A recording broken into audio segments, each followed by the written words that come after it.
na ngayon gusto ninyo matapos ang patayan, all you have to do is to preach. Kasi karamahan dito Katoliko. Kung mahusay ka na pare, ipaintindi mo, mamamatay ka, umalis ka sa droga. Pwede nakakatulong pa kayo. You criticize the police, you criticize me, for what? Kayo yung may mga pera. Siraulo pala kayo. Anong ginawa ng simbahan? Kayong simbahan ng Katoliko,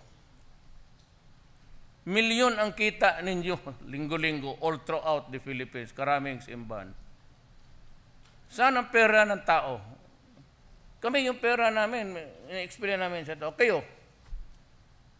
Kayong mga pare, mga obispo, magaganda ng suot ninyo.